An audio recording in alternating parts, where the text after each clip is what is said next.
Hello, bom dia, bom dia. Bom dia. We are here for one more podcast. Rafael Castillo. We had a week in Jackson, Fotunato. In Torrance, California, training at the gym, at the headquarters. Had a chance to meet a lot of cool people there, lots of connections, and it was the whole week. We stayed 7 days, immersed in new ideas of Jiu Jitsu, teaching methodologies, meeting philosophy, everything. Yeah. Meeting different coaches that run the schools around the world, and for me, how did you like it? What was the thing that you like more about the whole week that we stayed there? The experience for me, like always, has been always is not only the networking but the energy that everybody has. Everybody is so nice. Everybody is helping, and the intention there is to teach the best as they can. And the intention to spread jiu-jitsu is incredible. So it's just there. Every time that we go, we meet more people just trying to help and teach jiu-jitsu. It's the best, this time also, we realized a little bit that Los Angeles, California is not just glamour and good times and beach. You know, there's people everywhere, and it's a very busy city, and very loud city. And after 7 days there, we kind of felt that Texas is actually a great place to be. And apart from things that are not as good as it there, we have a lot of good things here too. Oh yes. One of the things that was very interesting for me in the whole experience there was everybody that's been involved in Jiu-Jitsu for over 25 years here in America. They were reporting and having the same vision of what Jiu-Jitsu is going to be in the next years. Yeah. Let's look ahead, maybe 5-10 years from now, where Jiu-Jitsu is going to be. We met people with a lot of very interesting projects there. One guy from Saudi Arabia that's putting Jiu-Jitsu in all the schools in Saudi Arabia, and he's going to hire 50 instructors for the first layer for experience, and for these instructors to teach Jiu-Jitsu there in Saudi Arabia. It's another country that see the need of Jiu-Jitsu in the schools as a tool for develop character in the kids, and give them, create strong kids, make kids a little bit more aware of their bodies and psychological aspect of Jiu-Jitsu. Confidence and everything. Confidence. You know, it was very, very well overwhelming to see. This is just one case. This friend of ours that we met from Sweden, he lives in Saudi Arabia, and many other cases of people with innovating projects and expanding Jiu-Jitsu in different areas. We had a chance to meet with Jamiko, right? Jamiko is a Jiu-Jitsu black belt that trains there in LA for a long time, and he also he already teaches sports in many schools, and a lot of the projects that he runs are focused and dedicated just for the kids with low income from poorest areas in LA where the criminality is very high. So his project is delivered sports for these kids, and he recently introduced Jiu-Jitsu as one of the subjects that he teaches in the schools. And I think he wants to introduce Jiu-Jitsu. Yeah, he started already. He's already experienced, doing some experience, just him. Okay. But now he see that the project works, even though that he don't have too much of a structure yet, like don't have a curriculum or anything to work. He's seen the results, yeah. But he already see that's very, very beneficent for these kids learning Jiu-Jitsu and use that to develop the potential in a future career or whatever they want to be. You know, I think this was the main thing for me, to make sure that we are really doing something that's going to be even bigger and bigger, and more people are going to see the benefits, and just give this positive feeling of all the time I spend in the mats and you too, and it's just being worth it, you know, like meeting all these people that are passionate for the same thing. We recently had John Hoffman, right, coming back after 1 year. He stopped for 1 year, come back in the gym, and the gym is even better now. And he was already saying like, wow, it's good to watch everybody training, very, very friendly. And yeah, it was, for me, that was the main aspect of this experience there, was to see the potential that Jiu Jitsu have and going to develop in the next couple of years. No, it's huge, man. So No- super excited. And then Yes. we were talking to a common friend with Jackson.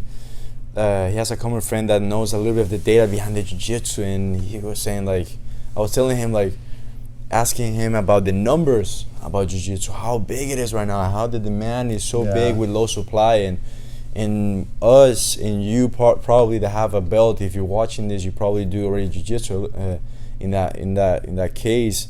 And if you have a blue belt or just started jiu-jitsu or are in any other ranks, we're in the less than 1% of people around the world that we do jiu-jitsu. Like, that's the data on it.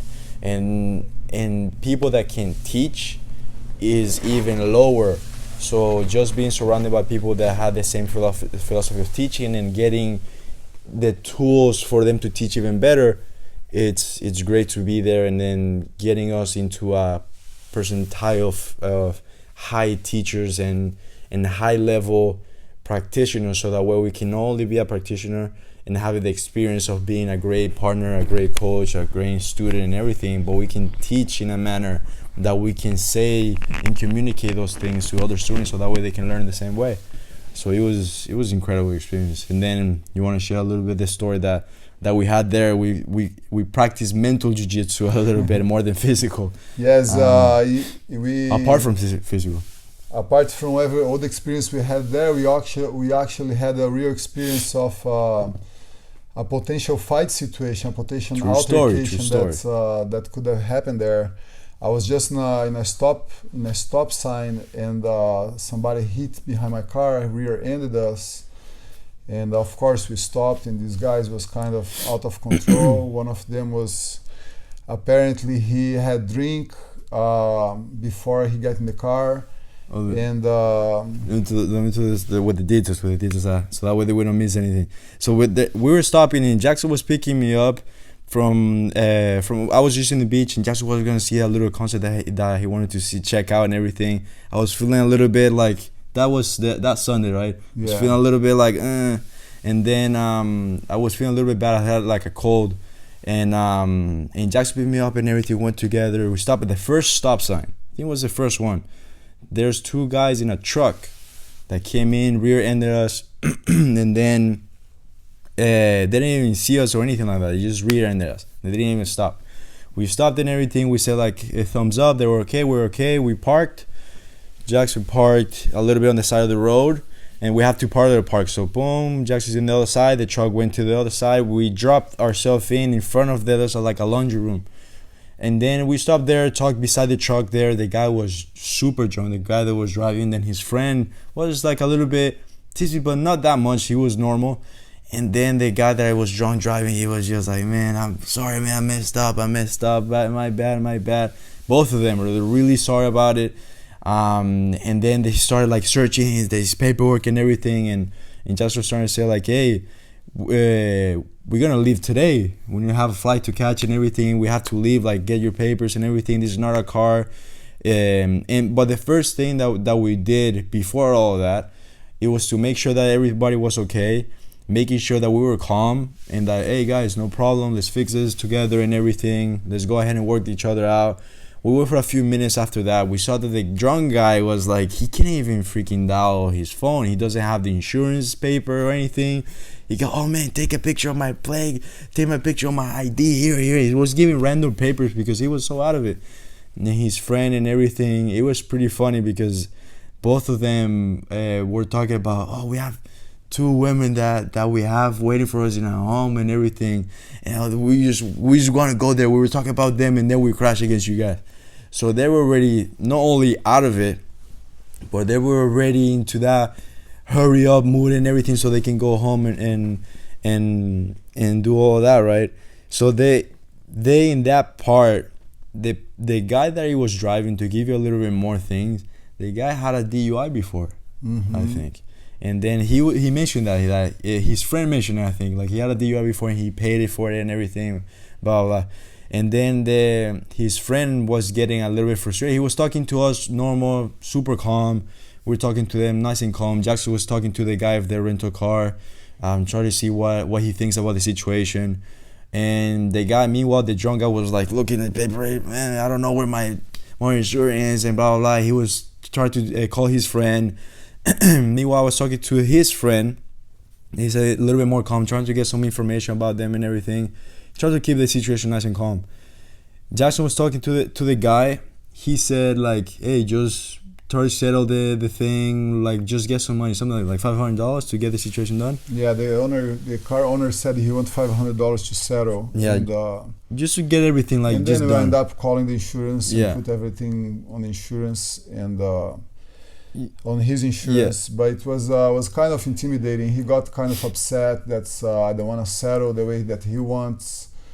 And I say, look, you rear-ended my car, and you clearly drunk before you drive, and I don't have nothing to discuss with you. And he was upset, and he actually threatened me, saying that he's gonna put me down and gonna smash me, and that's when you really feel the knowledge of jiu-jitsu really applies.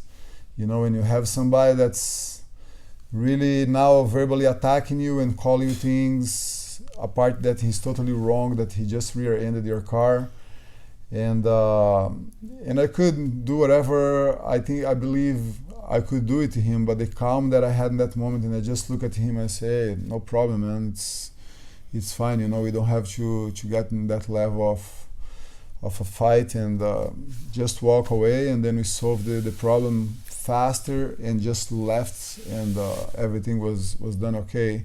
Yeah. But the calm that I felt just knowing that, you know, of course we've been keeping our eyes on them very close for weapons and anything that they could have in the car, but you know that you can handle that situation in a fight. If the guy attacks you, it's really give you this calm and self-control of just be cool with it, you know, and like, hey, no problem, man, let's fix this and walk away. The funny part is that the guys was pretty playful. Both of them, they were pretty calm, because seeing us in that demeanor, and this is not about us, this is about jiu-jitsu. What jiu-jitsu gives you to what jiu-jitsu gave to us is the confidence enough to understand that we can handle the situation and we don't have to fight at all. So it's what jiu-jitsu gives the tools and that confidence and the insurance. He didn't have the insurance, but we had the insurance, jiu-jitsu insurance, to make sure that we're gonna be okay. Yeah, so, no, he had the insurance, right? And then he gave all the details. But he didn't have the paper at all. So yeah, we thought we had to help him to get all the details. Now the interesting part here that we both learned in this situation, and we talked about it after, that the guys were pretty chill and everything. The drunk guy was getting a little bit desperate after Jackson was saying, like, we were there like half an hour, nothing happening. He was talking through the phone. The guy was so intoxicated that he couldn't even talk. He couldn't even understand the other person on the insurance part. So Jackson was like, hey, let's go, man, like, we have a flight today. He was making that situation so that way the guy hurry up a little bit. Nothing. We had to call the insurance for them, for that way his friend was desperate just to go home and everything and get out of that situation right away. So we had to take care of that business. The interesting part is that we learned after that next time we will do, and you don't do this mistake that we did, that we feel that we did, and talking to a couple of friends and everything, we didn't call the cops in that situation, because we didn't want him to get in trouble and anything, just to like make sure the situation just goes by and we just get out there nice and safe, both the four of us. Now that guy, his friend drove away, meaning that he drove the car.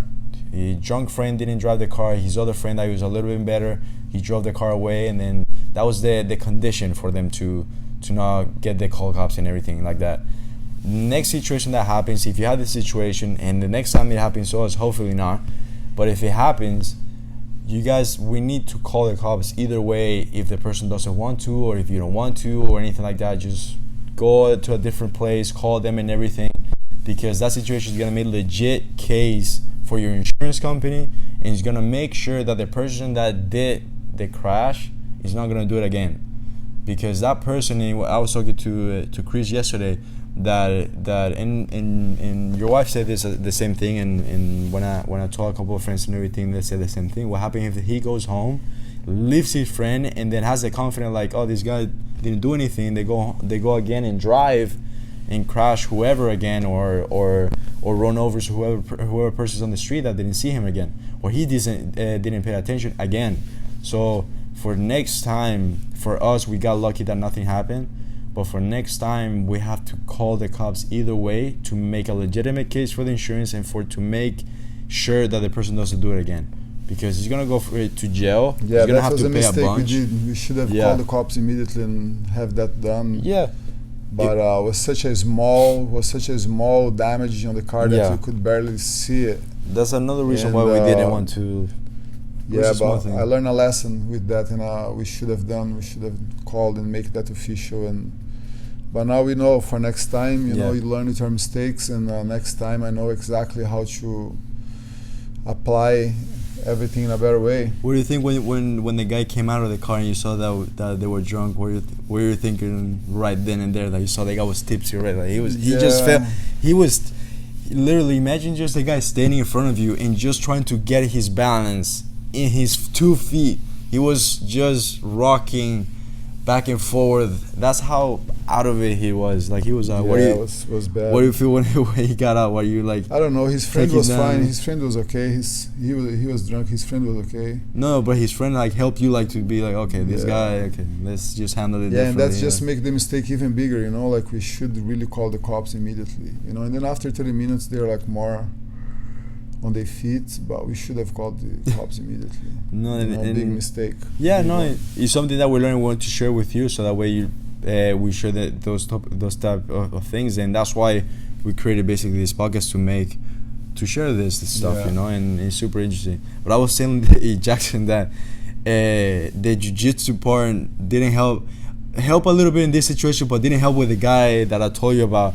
The other guy that he bumped the drunk's guy car just because he wanted to get a sandwich. That's the guy that I was like practicing my jiu-jitsu mentality with. The guy went in, the truck was here, there was a laundromat. If you can see, imagine just in front of the truck was parallel parked, and that has a little space in between the car behind and the truck.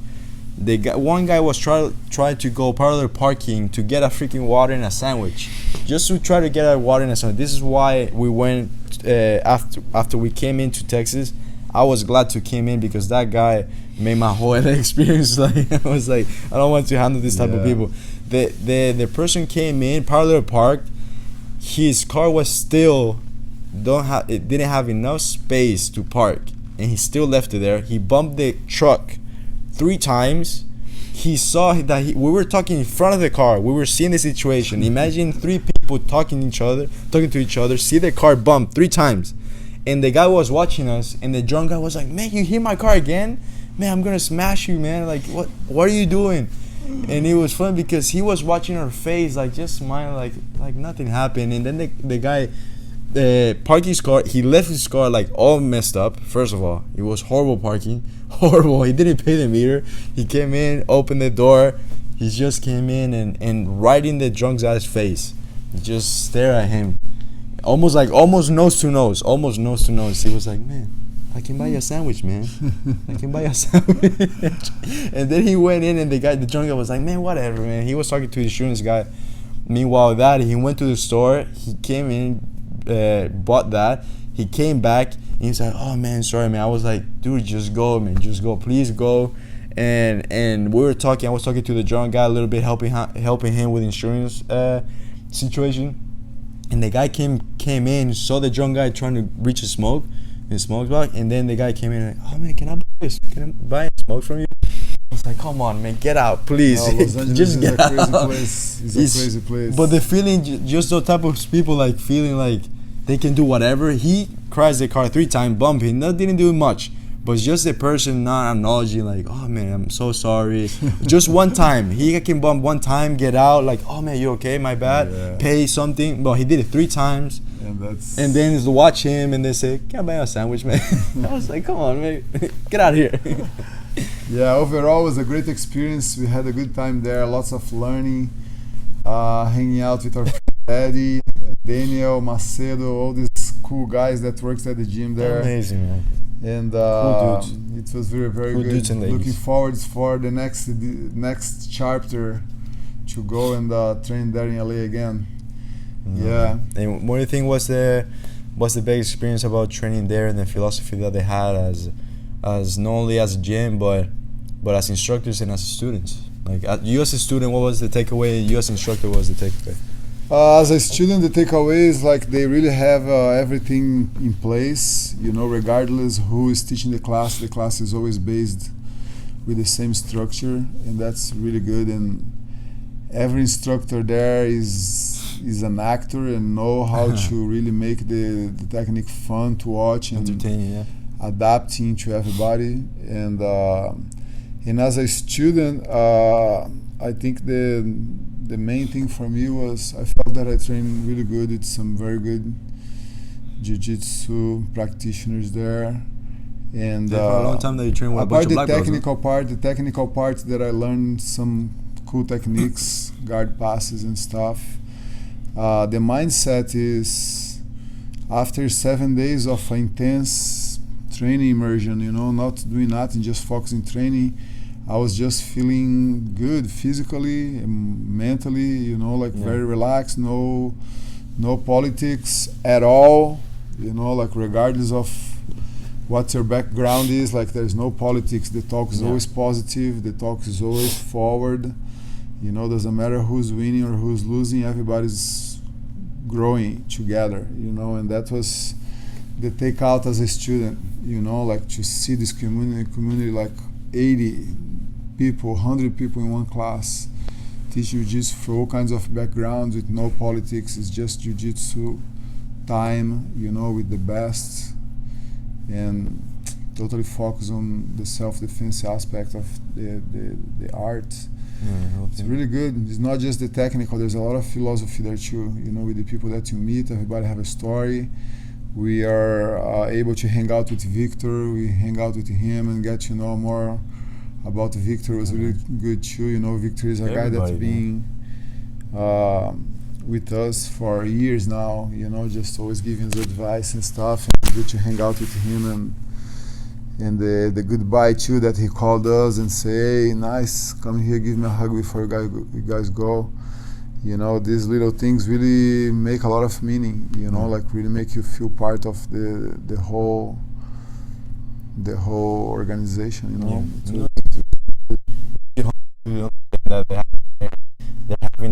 They're having that huge gym. They have already like 1,300 students, and still handling it with such a class is one of the best. Yeah, you still feel that personal touch when you go to the classes. No, it's great, you know. And then one of the things that Jackson mentioned, that one of the workers there was commenting to him that they expect more energy and great vibes and positive things about their workers. If they don't have that delivery for their students or for their clients, they shouldn't be there working. Yeah, and that's one of the things that I was like, that's how it is that how they deliver. You enter there and then everybody says hi, everybody talk to you, everybody has a great intention and gratitude to be there and work with you and everything. And that's the whole point of being there. That's the whole thing, that you want to be in part of a community. And their membership is costly, but it's costly for a reason. You don't do jiu-jitsu just there. You have a community and a networking that you're not gonna get in anybody else. All kinds of stuff in kids, women program, family program. Yeah, it was. It's good, man. I'm so motivated to keep doing what we're doing and spread jiu-jitsu more and more. Yeah. We have cool projects coming. You know, the Little Lions class is also a new project that's gonna grow more and more. And I'm super happy, man. Came back, trained with everybody, ready for the whole week. Getting ready to go to Brazil soon with my family for the last summer break, and excited. No more, man. No more travel, man. Kids back to school in 2 more weeks. 3 more weeks, kids are back to school, and that's it. The kids' classes are already like inflating again. Everybody's coming back. Together so back. Good. It's a pleasure to do what we do. It's unbelievable how You wake up every day in the morning with this motivation to share this amazing art that improve people's life and get people together in a safer way. You know, it's crazy how much it changed when you stay a week in LA. The awareness and the violence, it's a little bit more, you know, and you feel like, oh, this place is not as safe as where I live, you know, and you get that perspective and gratitude, like from all this home. counts. You know, so so very the takeaway basically to end up, is not only the jiu-jitsu, what jiu-jitsu gives you as insurance. Meanwhile, the other guy didn't have it, we had it, and we didn't have to like fight for anything. We didn't have to prove our point to anybody that we know jiu-jitsu and everything like that. We just have to calm and then do that, and that's what jiu-jitsu gives. So if you have a jiu-jitsu nearby or a martial art nearby that can give you that confidence, that's why we tell the kids all the time, the only way for you to for the kids to stop the bully, they have to stand up for themselves. And that happens here. When they see that energy of calmness from your part, the other person is going to be calm too. They don't have to do anything about it. And the guys just like, they were saying, they were even calmer than us because we were calm from the beginning. It's not we, it's what jiu-jitsu gives you. So give yourself the gift of jiu-jitsu. Give yourself the networking of being surrounded by people that have that same mindset, and that's why we go there a few times a year, to be surrounded by that type of mindset and philosophy and everything, and getting to know that we're doing the right thing and that we're thinking in the right way, the most efficient way for us and for our values and for the morals that we have. So if you want to have that, be close to that. If you want to have those type of habits and you want to change yourself into a better version of yourself, if you think that's a better version, go ahead and do it. That's the best way that you can do, is give yourself that insurance that you can defend yourself in any case. And that confidence, that calmness is going to come. You don't need to show anybody that you know how to fight. It doesn't make any sense. Cool. Yeah, very good, guys. Thanks for listening. That was our experience in California for a couple of days. We are looking forward to go back. And before we go, we're gonna have a new thing for the next episode. That's gonna be pretty funny. It's gonna be more interesting that we talked about when we went to LA. That we're gonna have a segment called as "What a Jiu-Jitsu Black Belt Will Do." So if you have any situation like in life about, oh, what happens if my son or daughter does this, or what happens if my partner does that, what happens if my boss does this, like, or what can I do about this, stuff like that. You're gonna have the opinion of Jackson and me about it. How a black belt behave when you face those situations. What happened? How would a person that has a little bit martial arts, a little bit more confidence in that manner, if you want to know the opinion of Jackson and me about those stuff, just send it. We're gonna start with a few funny ones and interesting ones that is gonna be pretty cool. How when you have this type of view, and we're not perfect at all. It's just a different perspective and everything, and how we think a little bit as well. It's pretty fun. Different opinion. Yeah. Okay, cool. Obrigado. Thank you. Obrigado. See you next time.